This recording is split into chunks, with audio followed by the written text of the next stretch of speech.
This town ain't big enough for the both of us.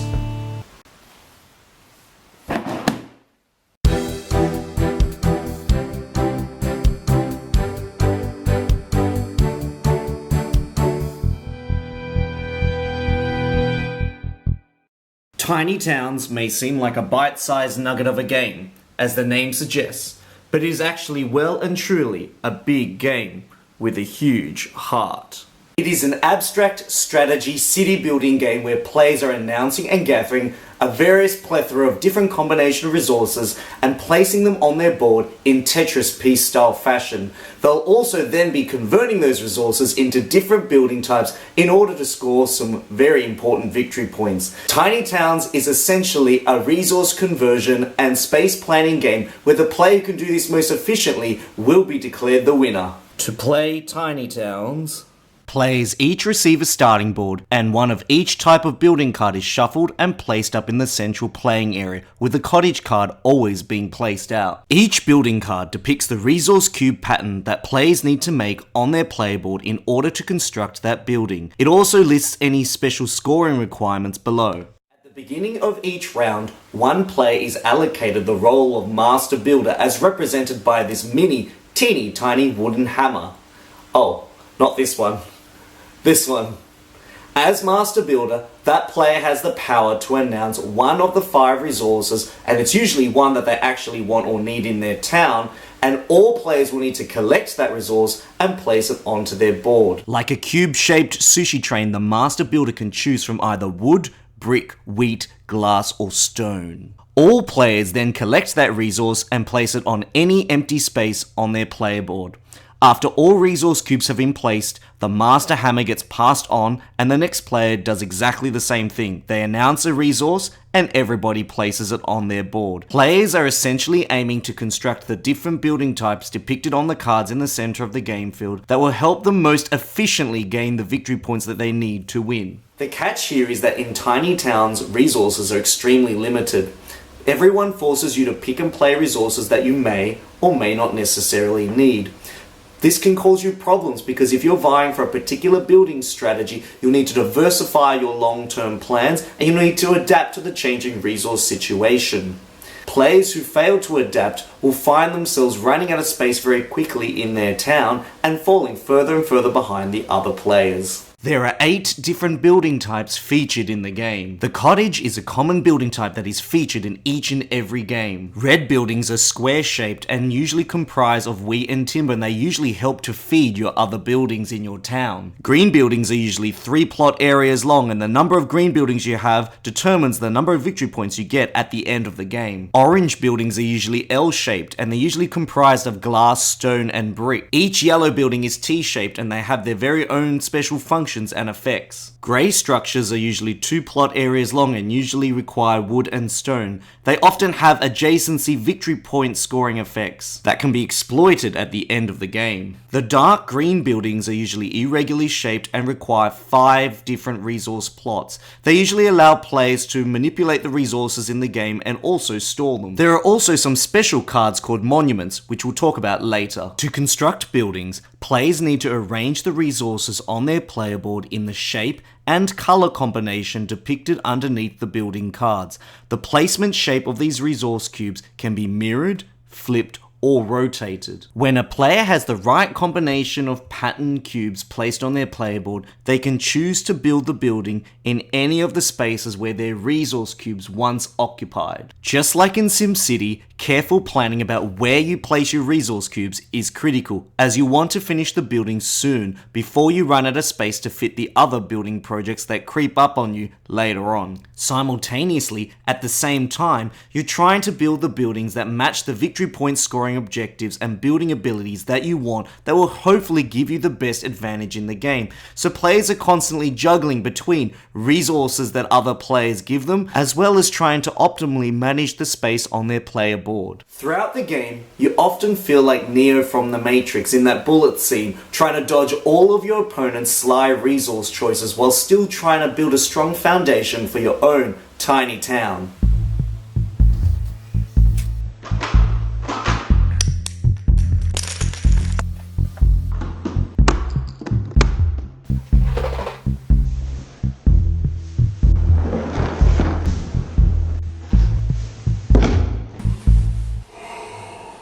After all players have filled up their board and no one can build anymore, the game ends and victory points are scored. Players lose 1 victory point for each empty square. They also add up victory points for fulfilled building scoring conditions, and the player with the greatest amount of victory points wins the game. Monuments are secret buildings that each player can build any time throughout the game when they have placed the right combination of resource cubes.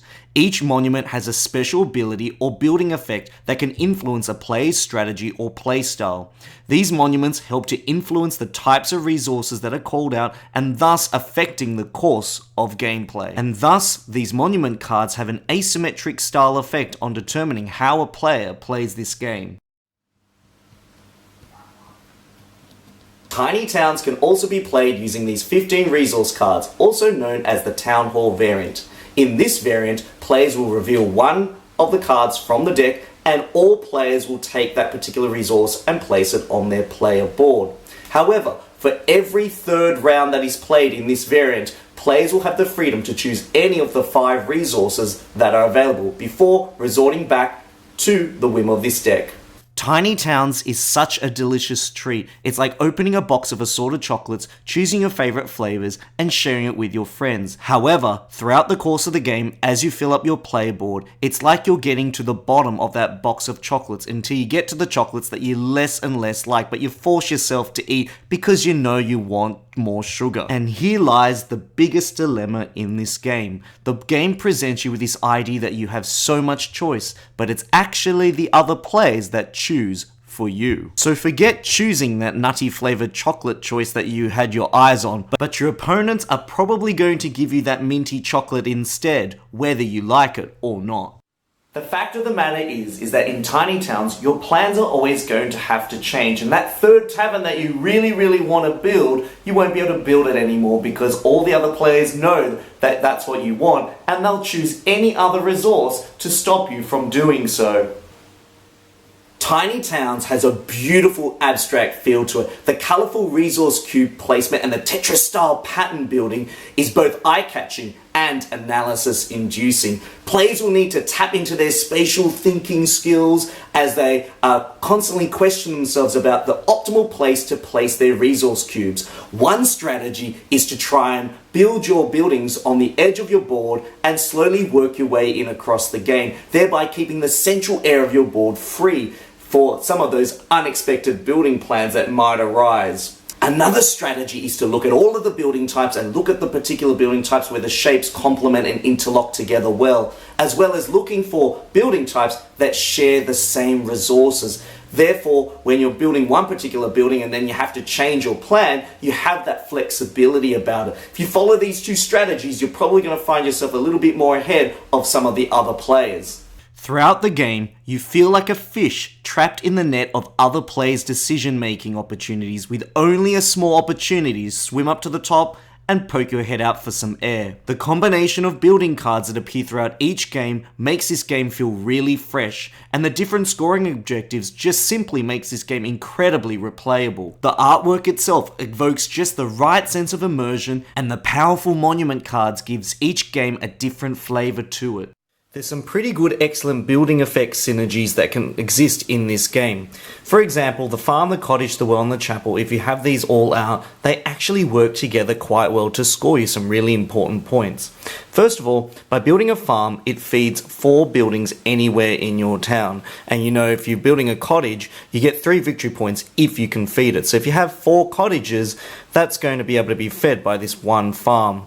Also, if you place your cottages next to wells, you're going to score some extra bonus victory points. And also, for each of those cottages that are fed by the farm, you're going to be able to score an extra bonus victory point from this chapel. There are some points to consider if you're thinking about getting Tiny Towns. Now, Tiny Towns is a game that plays from 1 to 6 players. It's got a really cool and very simple solo variant, which is definitely excellent to engage in if you've got no one else to play with. And it also plays up to the 6-player mark. I definitely think the sweet spot for this game is 4 players because you still get ownership over which resource you can announce, as well as kind of still having that player interaction. However, at the 6-player mark, you're waiting up to 5 turns before you can have the power to be the master builder to decide which resources that you need. And sometimes that means waiting 5 turns for that important wheat resource cube that you have so longly waited for, and all the other players know that you need.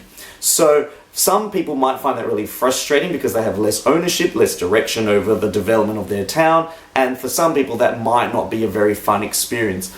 Also, the monument cards are really good because they provide players with secret objectives and other things to aim for. However, for some people, the ability of those monument cards can feel so overpowering and very swingy, which can really allow one player to dominate over the game and really change, where they place their buildings and how they do so. So it's really important that players understand the composition of the monument deck, and I really definitely recommend those cards for more advanced players who've played the game several times. In considering my final verdict, I love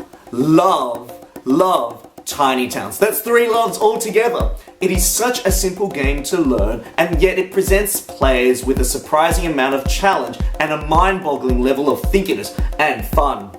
Thank you once again for joining me for another Board Game Sanctuary video. If you really like this video, please remember to hit the like, subscribe, and share button, and hopefully you get to share this video with all of your friends and family. I'd really appreciate it.